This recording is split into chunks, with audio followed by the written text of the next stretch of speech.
Saludos amigos, gracias por la amabilidad de la compañía. Soy Cristino del Castillo y este es su programa A Quemarropa.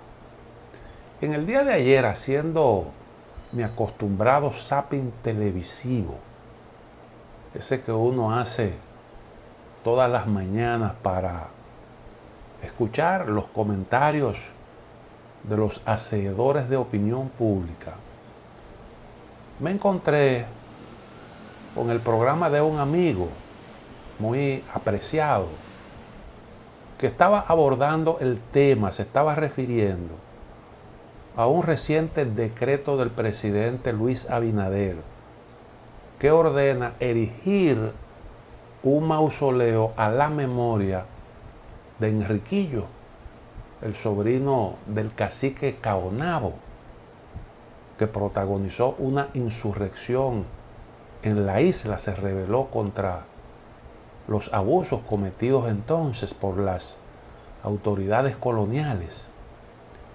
Y entonces yo honestamente reflexioné sobre eso y me he encontrado raro que pocos comentaristas le han dedicado tiempo a esta disposición presidencial, que a mí honestamente me parece que debió marcar el inicio de una gran discusión con respecto a este tema, porque eso tiene, tal y como está planteado el asunto, tiene muchas implicaciones y además plantea discusiones históricas que nosotros tenemos pendientes. Bueno, que hace tiempo que sostenemos aquí, pero que no hemos logrado ponernos de acuerdo. Yo quiero echarle un vistazo en el programa de hoy a ese decreto del presidente Luis Abinader para que podamos apreciar las argumentaciones que el Poder Ejecutivo emplea, en las que se apoya para justificar su decisión. En los considerandos se dice lo siguiente: que el pueblo dominicano tiene una deuda de eterna gratitud con los prohombres y las mujeres de personalidad y de carácter excepcional que con su abnegación y sacrificio lucharon por la libertad de su gente sin importar el período histórico. Que Enriquillo, de sangre regia, sobrino del cacique Caonabo y Anacaona, cuyo nombre taíno era Guarocuya, posteriormente bautizado con el nombre cristiano de Enrique y conocido en la historia como Enriquillo, sobrevivió a las matanzas masivas perpetuadas en la zona de Jaragua, ordenada por Nicolás de Obando, a la sazón gobernador de la Española. Que Enriquillo, al quedar en la orfandad a raíz de este acto genocida, fue rescatado por Diego de Velázquez y entregado a los sacerdotes de la Orden de los Padres Franciscanos, quienes lo criaron y educaron en la religión católica y enseñaron el castellano y su gramática, manifestando una prodigiosa inteligencia que le permitió construir una actitud crítica, consciente y proactiva en defensa de sus derechos y de su gente. Que luego de un episodio de abuso contra él y su esposa Mencía por parte del heredero del español a quienes fueron encomendados, decidió actuar legalmente en contra de este por las vías institucionales que tenía a su disposición sin éxito alguno. Que Enriquillo, indignado y descreído de las instituciones políticas coloniales, vio frustrada la posibilidad de un resarcimiento ante el atropello sufrido y concluyó que la única forma de cambiar la realidad que azotaba a él y a los suyos era la organización de una sublevación contra los colonizadores españoles, acompañados de taínos y esclavos de origen africano, quienes se le unían luego de alzarse, y junto a ellos implementó con sagacidad el método de guerra de guerrillas, constituyéndose en una leyenda y ganando la fama de exitoso estratega militar. Que la rebelión de Enriquillo operó en la intrincada Sierra del Bauruco, ubicada en la provincia homónima desde 1519 hasta 1533, cuando se concertó el primer acuerdo de paz suscrito en el Nuevo Mundo entre los aborígenes y la Corona de Castilla, el cual fue solicitado por el rey Carlos V de España.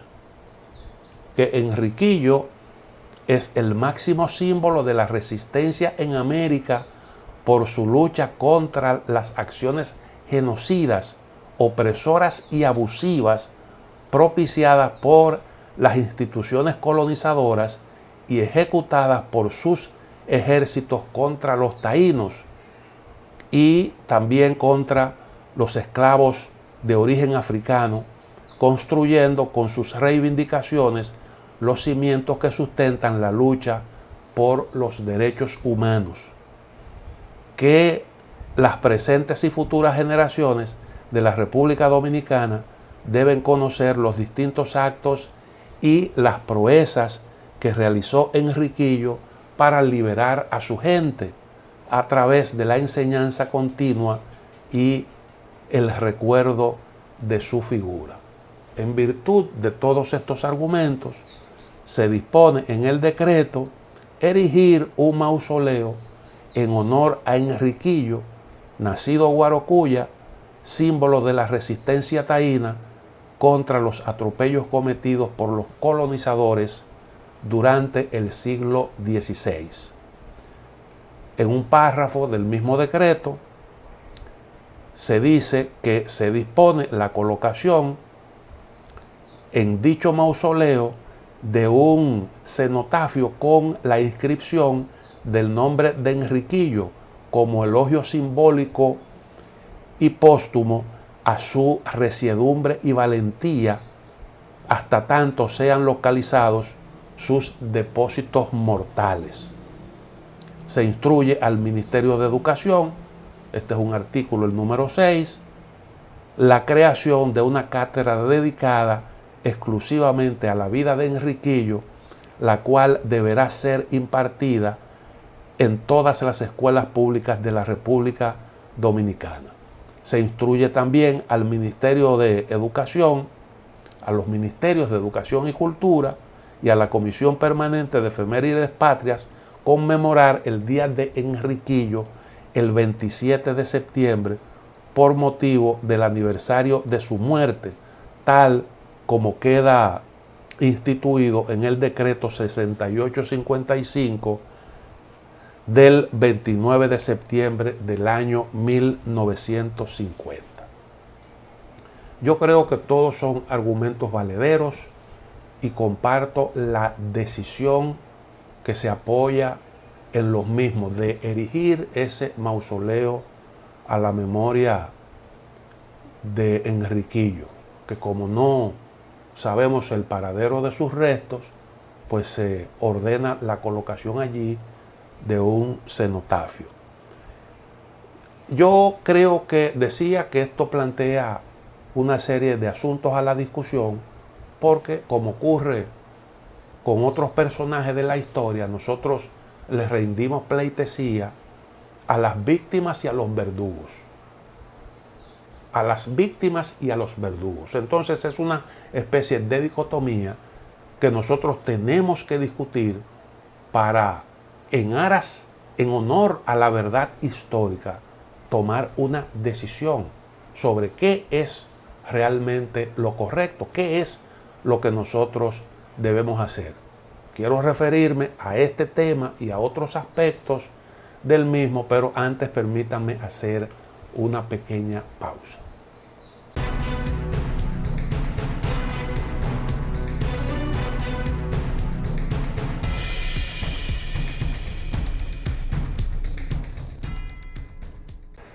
Debo confesar que me sentí un poco decepcionado por los comentarios de ese amigo productor de televisión que criticaba la disposición presidencial argumentando que Enriquillo no se había sublevado en aras de la defensa de los indígenas de la isla, sino por un atropello de que fue víctima.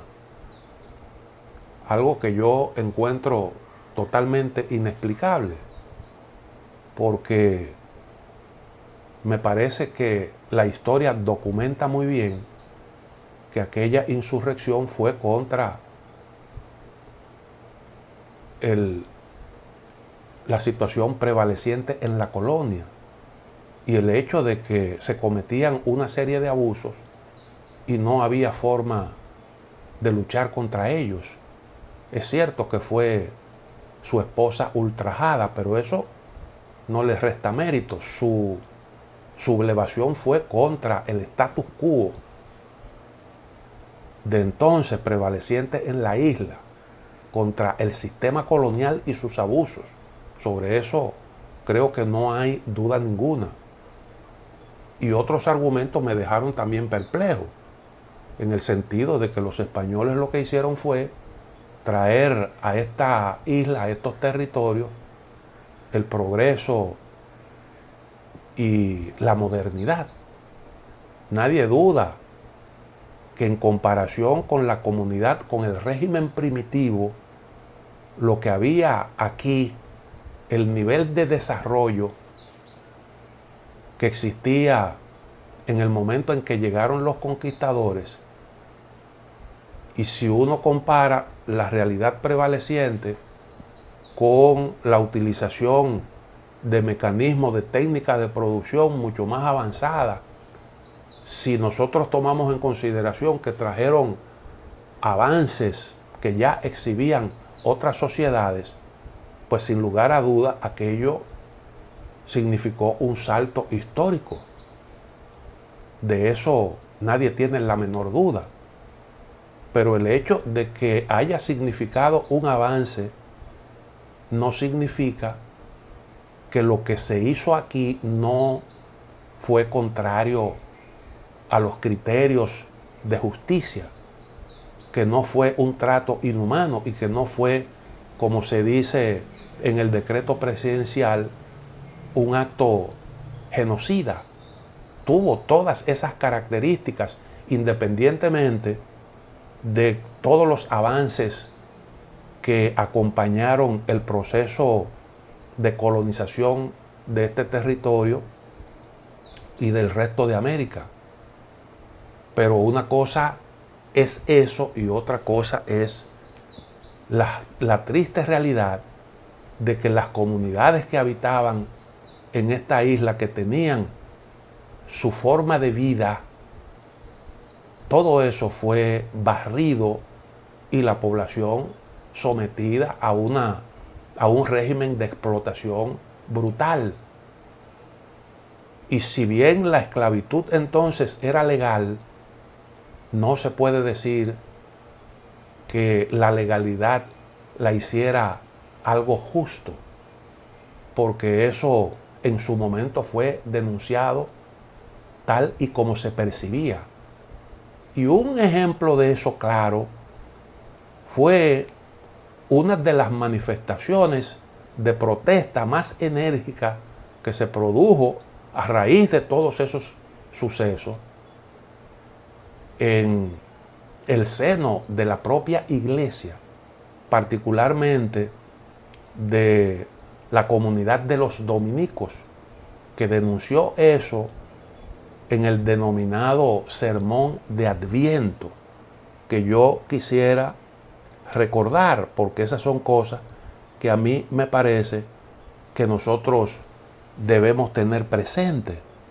cómo se percibieron aquellos hechos, cómo la comunidad de los dominicos los denunció. Recuerden que el sermón de Montesinos fue en diciembre del año 1511.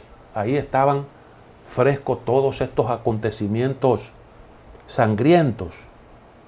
Y ese sermón fue firmado por todos los miembros, de puño y letra, por todos los miembros de la comunidad de los dominicos.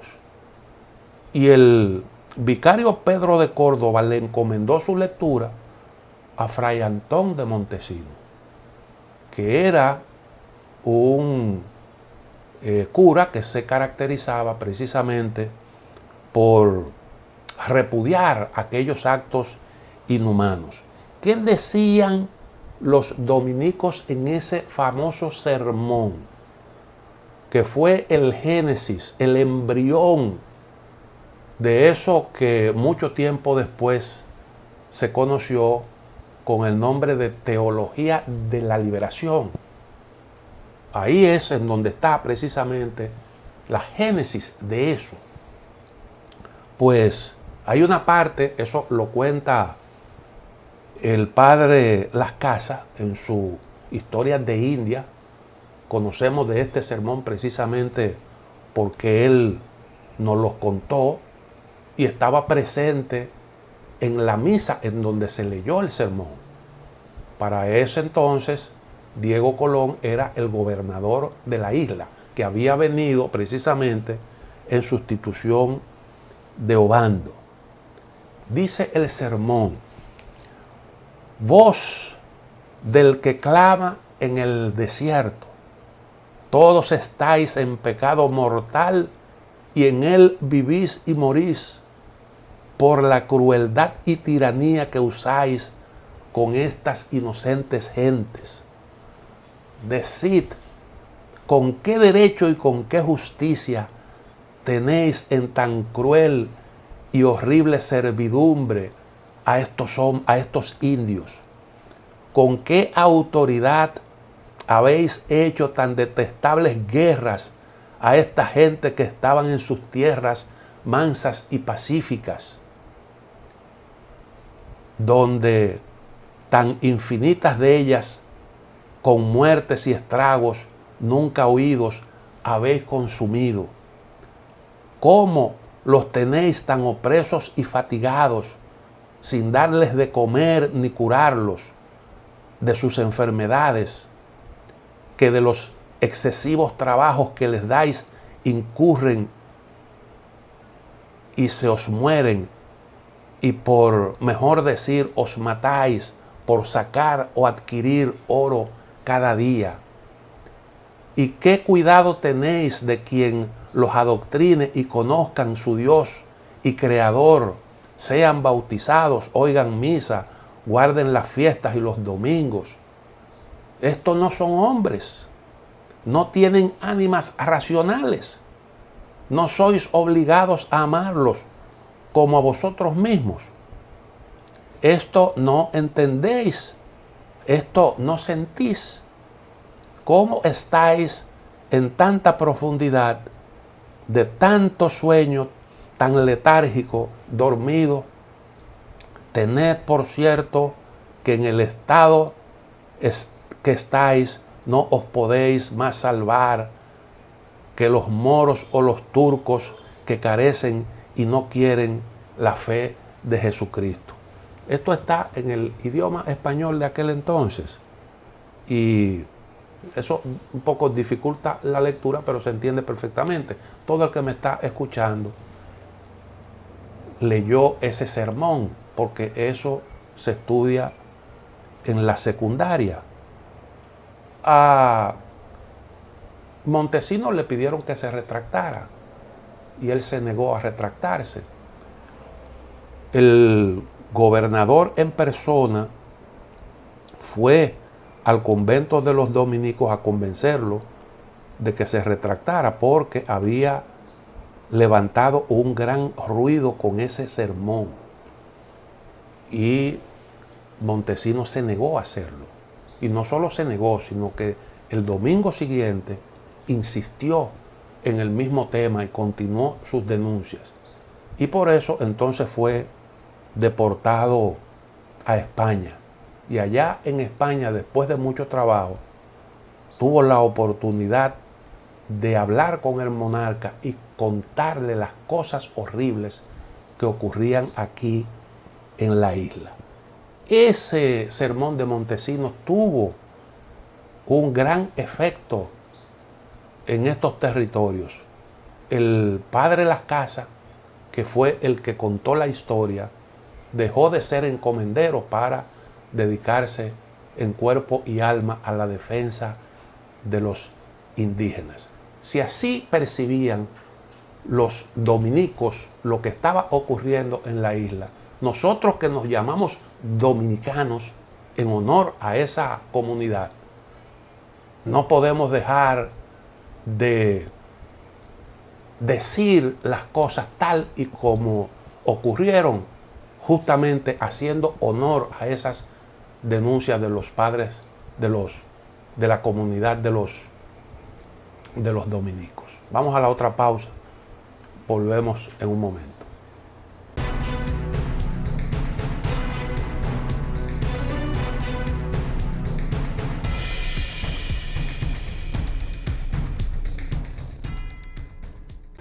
Yo digo que esto debió ser, ese decreto presidencial, el inicio de una gran discusión. Porque ¿qué vamos entonces a hacer con Nicolás de Obando?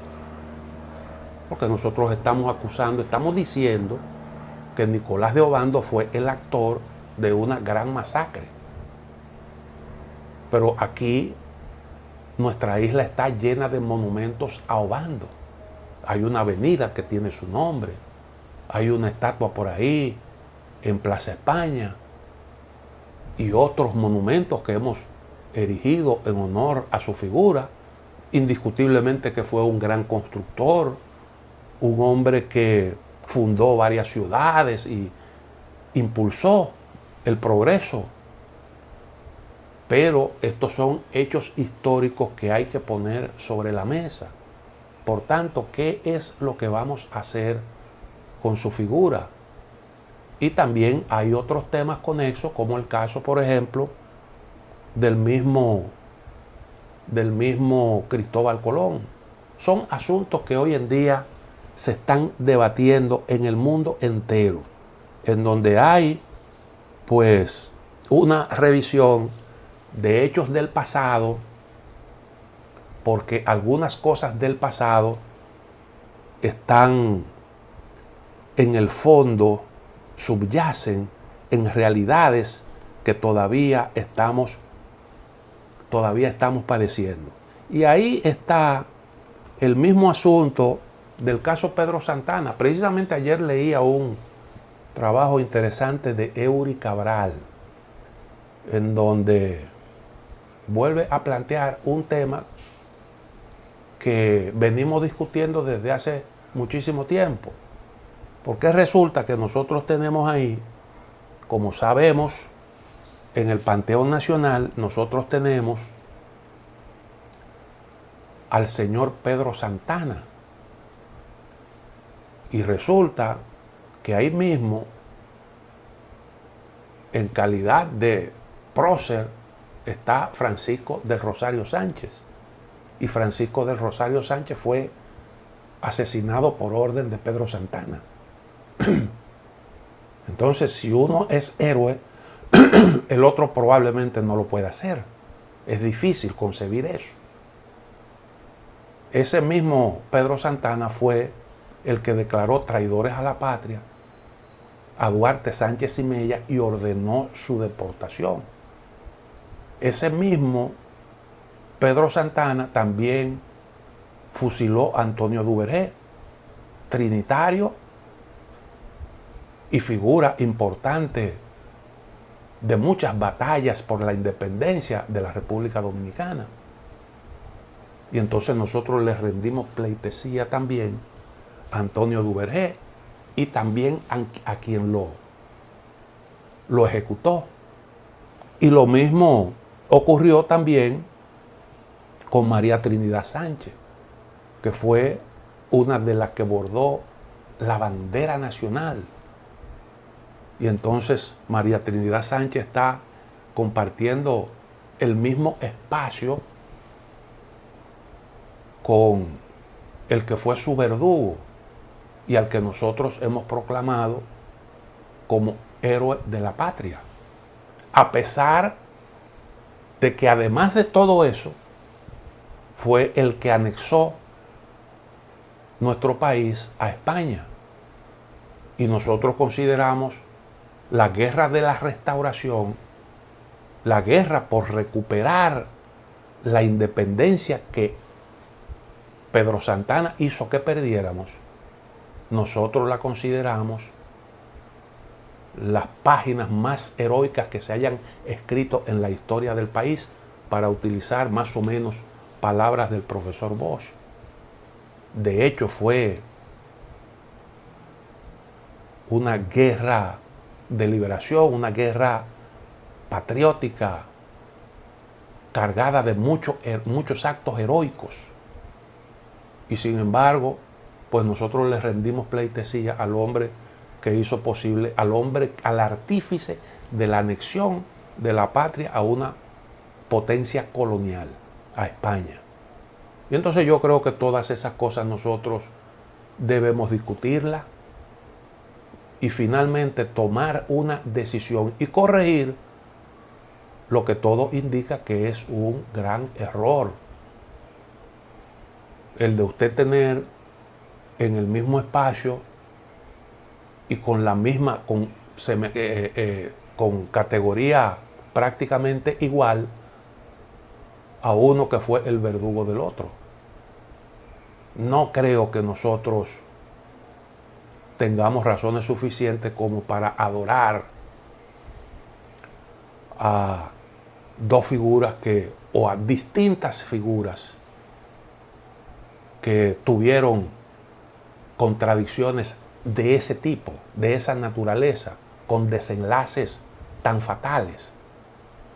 Ese es un asunto que nosotros definitivamente tenemos que corregir y previamente tenemos que entrar en una discusión para finalmente tomar la decisión. Vamos a la otra pausa, volvemos en un momento.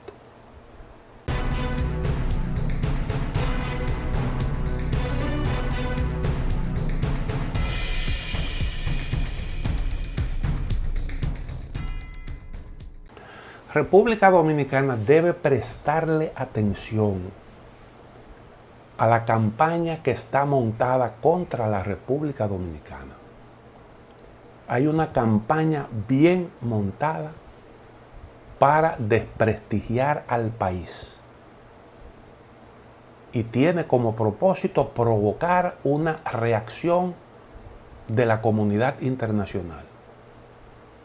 La comunidad internacional es muy proclive a reaccionar cuando se trata de República Dominicana, si de por medio está el asunto de los inmigrantes haitianos. No preocupa la situación de los haitianos en Haití, pero cuando están en el territorio nacional, eso es como una especie de vaca sagrada. Y le hacen campañas a la República Dominicana basadas en distorsiones, basadas en mentiras vulgares. Pero son campañas bien orquestadas, promovidas por gente, por organizaciones que son financiadas con recursos extranjeros y que desde hace tiempo tienen como objetivo justamente facilitar los flujos migratorios hacia la República Dominicana y empujar al país a cargar con parte de esos problemas que tiene el vecino. Yo le voy a poner dos ejemplos de eso que entiendo es parte de una campaña aviesa contra la República Dominicana. Tengo aquí un cable de la agencia AP. Este es del 5 de este mes. Y dice el cable lo siguiente: Ben Aimé Sancler frunció el ceño mientras el flujo de migrantes haitianos pasó frente a él. Acusados de vivir en República Dominicana ilegalmente, sabían que no tenían opción sino cruzar la frontera de regreso a Haití. Pero Sancler, de 18 años, dudaba. Le gritó a un agente de migración: patrón, güey, yo no conozco a nadie ahí. Gritó en español señalando hacia Haití mientras permanecía en la frontera entre los dos países que comparten la isla La Española. Sancler era un niño cuando su madre lo llevó a República Dominicana. Y aunque su vida ha sido difícil, su mamá murió cuando era chico, su padre desapareció y él quedó solo al cuidado de su hermano discapacitado. Es la única vida que ha conocido. Una situación que no puede ser más dramática. Perdió a su papá, perdió a su mamá, y encima de eso quedó siendo un niño al frente cuidando a un hermano discapacitado. Es decir, es una historia que se ha armado para presentar todo un drama y lógicamente conmover, enternecer a los que consumen estas informaciones, que penetran, que conmueven, porque hay de todo esto, detrás de todo esto, un verdadero drama. Y ahora lo forzaban a irse, como a más de 31,000 deportados por la República Dominicana a Haití este año, más de 12,000 de ellos en tan solo los últimos 3 meses, un incremento enorme según observadores. Si usted ve detenidamente lo que se está contando ahí, eso no es un simple invento. Eso es una especie de expediente que le están haciendo a la República Dominicana. Primero porque te están diciendo, tú estás deportando gente que tiene arraigo, gente que ha estado aquí toda su vida, estás separando a la familia, que es otro gran problema. Y encima de eso estás haciendo deportaciones masivas. Son 3 acusaciones en esos parrafitos que yo leí ahí mismo. Y todo eso, pues lógicamente se hace con el objetivo de, pues, que sirva de base para la conformación de un expediente contra la República Dominicana. Recuerden ustedes que la reacción de la Comisión Interamericana de Derechos Humanos se produjo tomando como base denuncias de organizaciones no gubernamentales que ni siquiera se comprobaron, porque para emitir ese tipo de declaraciones estos organismos internacionales no comprueban absolutamente nada. Y estamos hablando de agencias, de una agencia prestigiosa de información que la gente le da el crédito. La gente le da el crédito. Estamos hablando de la Agencia Francesa de Prensa. Pero hay otro cable que yo traje como ejemplo de eso que entiendo es una campaña contra la República Dominicana. Y ese cable dice lo siguiente: madres separadas de sus hijos, deportaciones de mujeres en proceso de parto, menores dejados a su suerte en un país que les resulta extraño. Son las consecuencias más dramáticas de las medidas que ha comenzado a aplicar el gobierno dominicano para controlar la migración irregular procedente de Haití. Este es un cable del 1 de diciembre de la agencia española EFE. Y oigan la situación que está describiendo: madres separadas de sus hijos, deportaciones de mujeres en proceso de parto, mujeres dejadas a su suerte en un país que les resulta extraño, son las consecuencias más dramáticas de las medidas que comenzaron a aplicar el gobierno dominicano para controlar la migración irregular. El trabajo se titula Deportadas a Haití con un hijo en el vientre.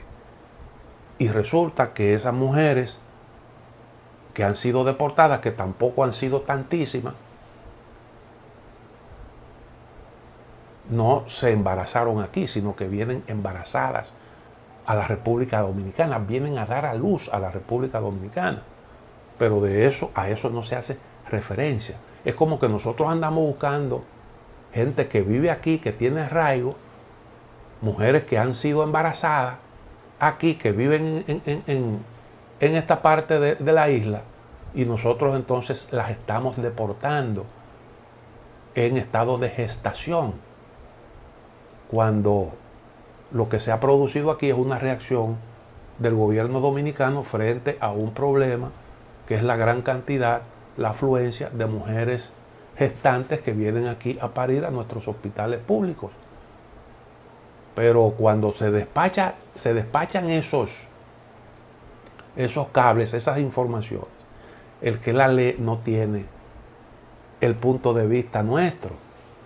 Y entonces eso es sumamente peligroso cuando se lee todo esto. La repatriación de mujeres embarazadas, sigue diciendo, es una medida adoptada ante esta situación por el Ejecutivo Dominicano desde septiembre pasado, en el contexto de una de las peores crisis de violencia que ha sufrido Haití en los últimos años. Cientos de familias padecen las consecuencias de esta medida. Una de ellas recibió a F en su paupérrima casa de lata y madera en el municipio dominicano Los Alcarrizos. A Geralda, la matriarca embarazada de 9 meses, la interceptaron el pasado 10 de noviembre de la maternidad de la Altagracia, donde acudió para someterse a un chequeo prenatal acompañada de su hija Wislanda, de 11 años. Acto seguido, ambas fueron deportadas, ni siquiera tuvieron oportunidad de recoger sus cosas, se marcharon con lo puesto. Esa es una situación que indiscutiblemente pues le hace un tremendo daño a la República Dominicana, un tremendo daño al país.